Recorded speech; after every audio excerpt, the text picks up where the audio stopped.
right now, though the time is 6:39. We're inching closer and closer to the holiday weekend with so many plans for people. Yes, I peeked outside my window because I'm an old man in spirit, and all the kids were at the pool yesterday afternoon as Bibb and Houston County students wrapped things up. Hard to believe. School year's over. A handful of graduations today as well over at the Coliseum. We've got West Side, Central, and Northeast all going on today. So great weather for it here in Central Georgia. Waking up to a nice sunrise. It officially came above the horizon here within the past 10 minutes or so. But a cool sunrise. Temperatures this morning, they are in the 50s. 52 in Macon, 54 in Dublin, 55 in Perry, 57 in Milledgeville. It's cool area wide. 56 in Gordon, 51's the current number there in Cochran. And there it is.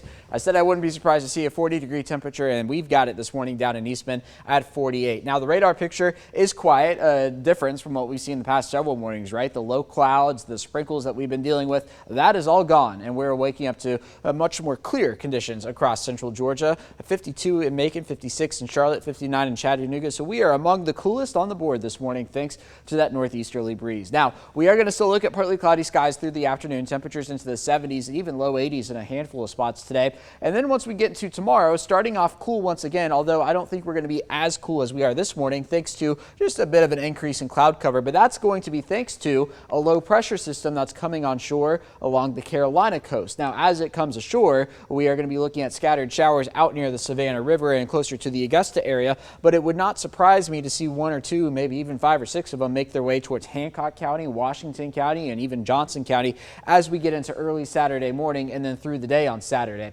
Now, cloud cover is going to be around, we'll say, east of Interstate 75 through the day on Saturday, and then it'll begin to lift away on Sunday as that low lifts towards the north. But if you're headed to the Carolinas for Memorial Day weekend, you're going to be dealing with some soggy conditions and maybe even a few storms. So there's Sunday here in Central Georgia, some scattered stuff, and then same for Memorial Day, just looking at 1 or 2 showers, maybe even a storm or two, but I do like the chances of staying dry through the weekend. Now, that low pressure system does have a 10% chance of becoming a tropical system before coming ashore, so a 90% chance of not doing so. We'll be keeping an eye on it. But regardless, the rip current threat along the Atlantic seaboard through Memorial Day weekend from the Outer Banks down the entire South Carolina coast, the entire Georgia coast, and into northern Florida, that rip current threat is going to be high. So even if it's sunny outside, which it will be along the Georgia and Florida coast, the rip currents will still be around and something to be mindful of as we head into the holiday weekend. Now, back here in Central Georgia, Memorial Day weekend going to be very cool by May standards. 71 on Saturday, the high there, 74 on Sunday, 79 on Memorial Day itself. All of that is thanks to that northeasterly wind that the low is going to bring us, of course, with those isolated showers as well. But